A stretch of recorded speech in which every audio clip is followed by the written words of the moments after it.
Coming up, happy Halloween. We'll take a look at the history behind this spooktacular holiday, the costumes, the candy, and much more. Also, one zoo is getting into the Halloween spirit. We're there with details.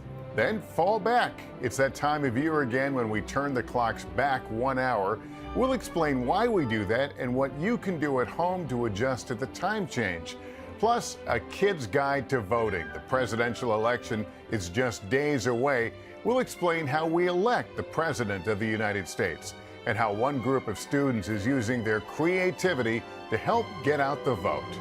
My friends and I have written about 1,500 postcards to voters in Texas and Virginia, encouraging them to vote and use their voice. It feels great doing this with friends and knowing that my friends are also passionate about this issue. It feels good knowing that we might make a change and get more people to vote. And we're at the World Series. Some of the best players in baseball speak with our own Nightly News Kids Edition correspondent about the game and the advice they would give their younger selves. When I was 13, I would tell myself, hey, make sure you take care of school.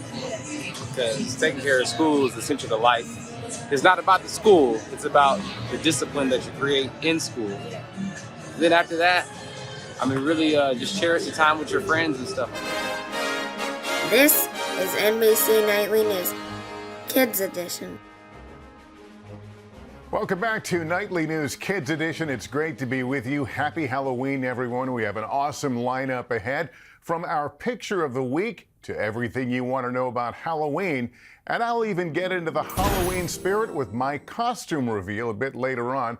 I'll give you a hint. It involves a little magic. But before we get to all that, let's begin with the top stories we're covering. The upcoming presidential election, of course, leads them all. We are just a few days away, and many people aged 18 and older who are already registered have started voting for who they want to be the next president of the United States. But voting in an election is different than voting for, say, your favorite snack at school. Our friend Laura Jarrett explains. You could say there's a lot on the line in this presidential election. Early voting has begun. Did you know in the very first elections held in this country, voting was done by voice? Later, paper ballots were used. Today, some people use a touchscreen to vote electronically, while others fill out a card that is usually then scanned by a computer. You have to be 18 years and older to vote. This year, the big thing on the ballot is the presidential race.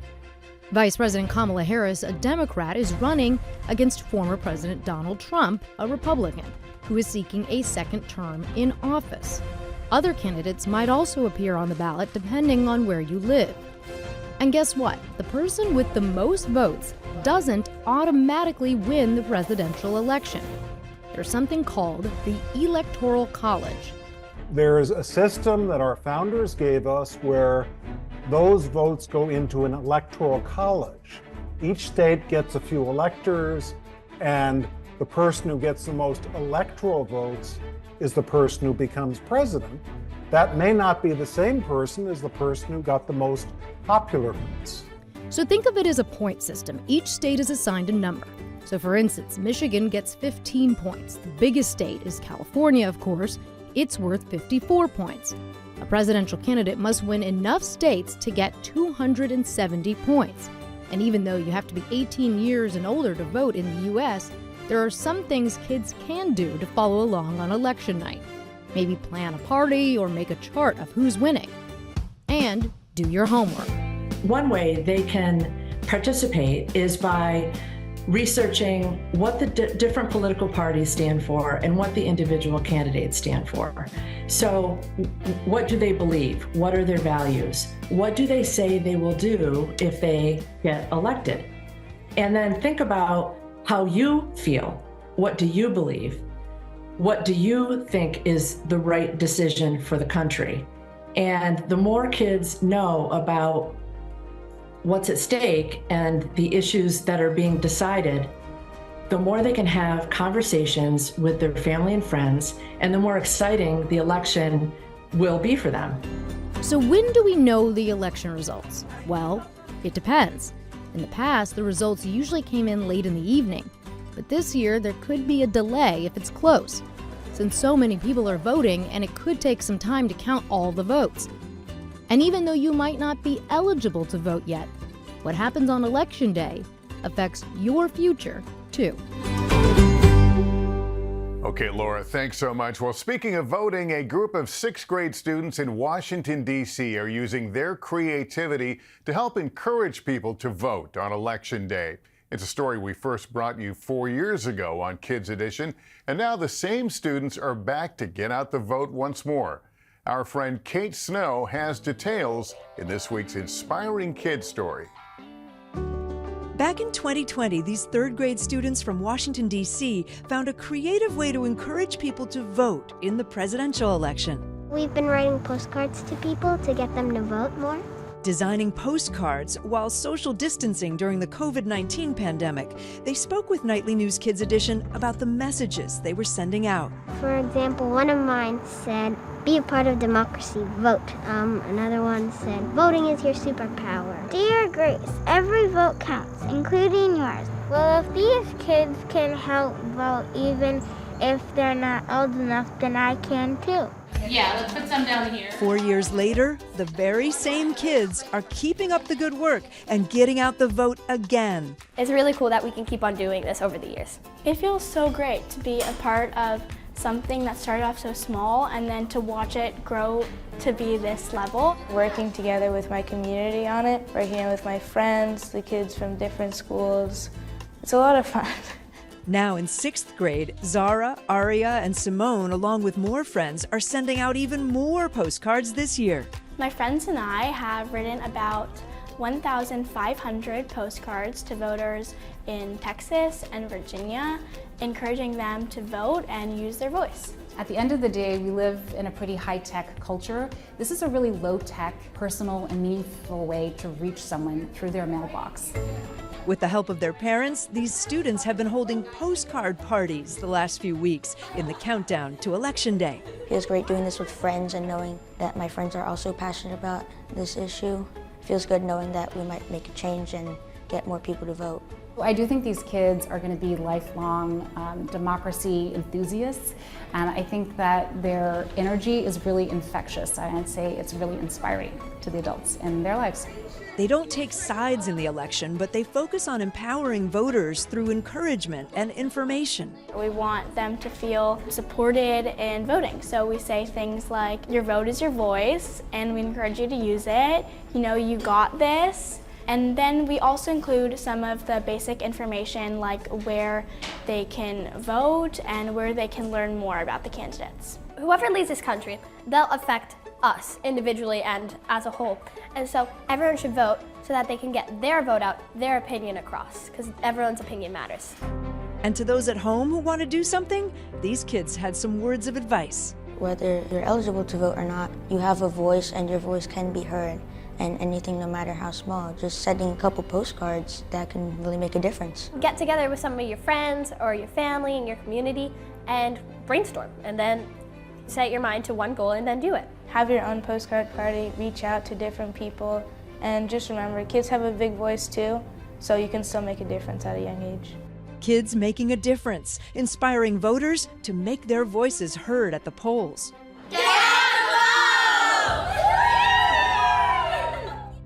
All right, Kate, thanks very much. Meantime, it's that time of year again to fall back. Daylight saving time ends Sunday, November 3rd at 2 a.m. Our good friend Dylan Dreyer explains what this means. On Sunday, November 3rd at 2 a.m., Daylight Saving Time officially ends when we turn the clocks back 1 hour and return to Standard Time. So essentially, we fall back. But why? There are a few theories on how Daylight Saving Time all began. Germany started observing Daylight Saving Time back in 1916 as a way to reduce energy costs during the First World War. The United States officially adopted Daylight Saving Time in 1966, following the passage of the Uniformed Time Act as a way to conserve energy. Think about it. If it's lights out longer, there's more daylight, and you will need to light your home at night for less time. And the farmers like this plan too. Did you know Hawaii and most of Arizona are the only 2 states that do not observe daylight saving time? But some 70 countries around the world do observe daylight saving time. The beginning and end dates vary from nation to nation, so just keep that in mind if you are ever traveling around the world. So when we turn the clocks back an hour, we will gain an hour of sleep. But it also means less time to play outside in the daylight. Daylight saving time will return on Sunday, March 9th, 2025, when we spring forward. Good news, most phones and computers automatically adjust the time, but manual clocks will need to be adjusted. So if you or your parents have one of those, don't forget to turn your clocks back 1 hour before you go to sleep on Saturday, November 2nd. This way, when you wake up on November 3rd, it will be the right time. So get some sleep. All right, Dylan, thanks very much for that. Well, the time change can impact our sleep and daily schedule. Here now with some tips for how you can prepare for the end of daylight saving time and adjust to the time change is our friend Dr. Natalie Azar. One thing that's good is that when we fall back in the fall, it's actually not as impactful on our lives as the spring forward. So that's the one thing to keep in mind, first of all. But there are, I think, 3 things that you guys can do that will help you make this transition easier. And one of them is to stay on a consistent sleep schedule and have a consistent routine. When you do that, that kind of signals the brain that you're ready to start to go to sleep. So whether that's reading a book or taking a bath, if you try to do it kind of the same time every night and the same routine every night, you're very likely to fall into that nice sleep. The other thing that we say a lot is to limit screen time, and this is really, really essential.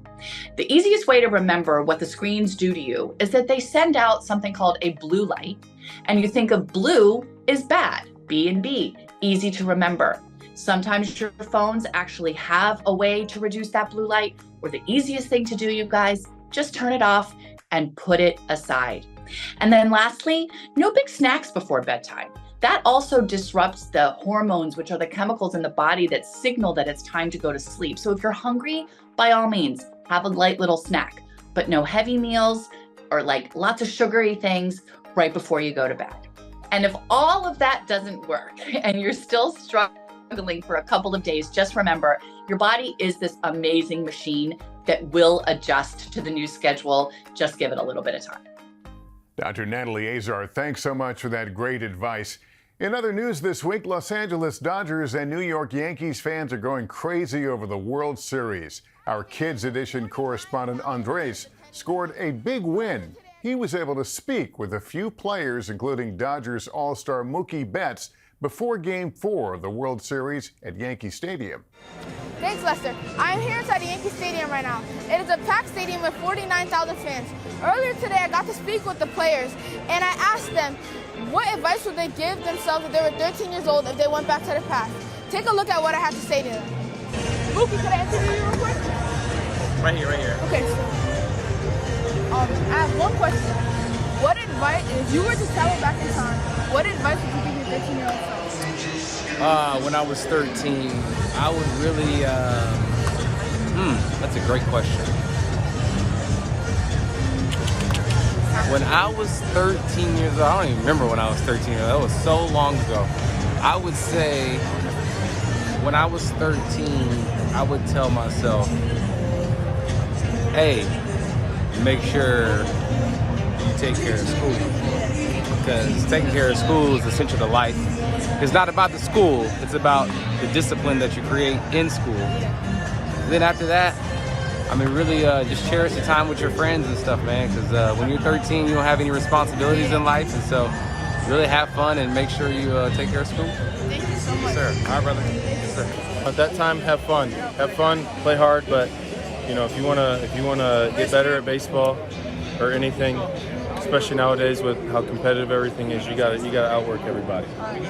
Outwork everybody, stay focused always. Treat people the right way, have fun though. And as you get older, you can, grind more and get more competitive, but 13, dude, go have fun. Those are the best days of your life. Yep. If you were to go back in time to your 13-year-old self, what advice would you give him? I guess I would say enjoy a little bit more of every moment of your life. I feel like I was caught up on a lot of what I need to do to be a professional baseball player. I didn't really enjoy that much my years when between like 13 and 16, so enjoy a little bit more of your time. Best advice is never stop dreaming. Never stop dreaming, right? Andres, that was awesome. Thanks very much. Way to land those interviews. Okay, let's turn now to Halloween, from the costumes to the candy. It's a holiday we know many of you guys look forward to every year, but did you ever wonder how this spooky day came about? Well, it's been on the minds of many of our viewers, so we're revisiting a story we did last year on the history of Halloween. Here's our friend Kristen Dahlgren. Halloween is celebrated on October 31st every year. According to many scholars, the yearly tradition dates back some 2,000 years, when a group of people in Europe known as Celts celebrated the end of the harvest and the start of a new year, something that Halloween expert Leslie Ballantyne has studied for years. It was on the cusp of winter, so it's looking out into the dark and dangerous season. People got together, but they also thought about what was out there in the dark. It was a very supernatural time. And in Ireland and Scotland, maybe 500 or so years ago, people celebrated this by coming together, having a party, playing games, building a bonfire, bobbing for apples, and trying to tell the future. And those were our very first Halloween parties. So on October 31st, people would light bonfires and wear costumes to fight off ghosts. This night was known as All Hallows Eve, which later became more commonly known as Halloween. Halloween first became popular in the United States right around the Civil War. The first Halloween parties in America were held in the late 1800s. Then, years later, came trick-or-treating. In America, trick-or-treating came from tricks. Around Halloween time, early in the 20th century, kids would put on costumes and go out into the streets and accost people and ask them for sweets or for money, or they'd bang on doors and demand treats. And if they didn't get any, they would come back, and sometimes mischief would ensue. Toilet paper would hang in the trees, the windows would be soaked, and over the course of a couple decades, this became the trick-or-treating we have now. Very few tricks, lots of treats. Speaking of Halloween treats, do you know what candy corn was originally called when it was first invented? Chicken feed. The candy still remains popular today. And you know those jack-o'-lanterns you see every Halloween and have fun carving? Well, years ago, experts like Leslie say they were used to scare away the evil spirits. Hi, my name is Willow. Hi, my name is Grayson. We love Nightly News Kids Edition. Our question is, are witches real? So when we ask if witches are real, I think the first thing we need to do is figure out what is a witch. And most people would agree, whether it's 300 years ago here in Salem, Massachusetts, or today, that a witch is a person that can use some magic. If somebody believes themselves to be a witch or calls themselves a witch, that's not a bad thing. People believe that magic is real, and they believe as part of their practice that they can do some magic. So some of our friends in Salem who are witches will use magic, but you also have to combine that with hard work and being kind to others. And magic comes from your good thoughts and your hard work and your really good intentions. But despite the spookiness, Halloween is a date kids of all ages, and many adults too, look forward to every year. People still celebrate Halloween today because there is no other night like it. On Halloween, there is a certain magic that comes with the nighttime celebration of a holiday. Your neighborhood looks different. You look different. There's a freedom in wearing a costume, being out in the dark with a tail, with a cape, that you just don't get on any other day. And I think people enjoy that kind of imagination. So no matter what costume you choose, let's hope the history of Halloween excites you as you look to have a beautiful time. So I wanted to get into the Halloween spirit too, but first I have to find my costume. Let me try this. Akio costume. Whoa, what just happened there? My goodness. Wait a minute. I'm looking in the monitor. I'm Harry Potter. Yes, I'm going as Harry Potter this Halloween. I wanted to be part of the best-selling book series in history. You probably know the books were adapted into several movies, and guess what? Author J.K. Rowling and Harry Potter share the same birthday, July 31st. Fun playing Harry Potter for Halloween. I even had my own glasses, and oh my goodness, what's this, a lightning bolt? Oh, I'll have to get that looked at. Well, in keeping with the Harry Potter theme, it's time for our pop quiz. The question this week, what are non-wizards called in the Harry Potter universe? A, commoners, B, muggles, or C, half-bloods? We'll give you a few seconds to think about it.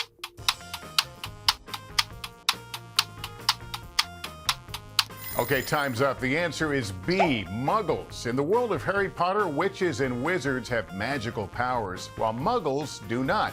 And kids who are raised by one magical parent and one muggle parent are called half-bloods. Finally, in our picture of the week, we have two stories for you. First, the Oregon Zoo is celebrating Halloween. The animals were gifted pumpkins to play and snack on this week, and looks like they're having a ball. Meantime, a two-toed baby sloth was just born at the Roger Williams Park Zoo in Rhode Island. We're told both mom and baby are doing well, and they also took some time out this week to snack on pumpkins. I hope they got to carve them, too. Well, that's going to do it for us, parents. Just a reminder, if your child has a question about any topic in the news, email a video to us at nightlynewskids@nbcuni.com, and we'll try to answer them in an upcoming episode. You can also follow us on Instagram @NightlyKids. And just a program note, you can catch a new episode of Nightly News Kids Edition this Saturday on NBC. Check your local listing for the time in your area. Thanks for watching, guys. Remember to take care of yourself and each other. So long, and happy Halloween.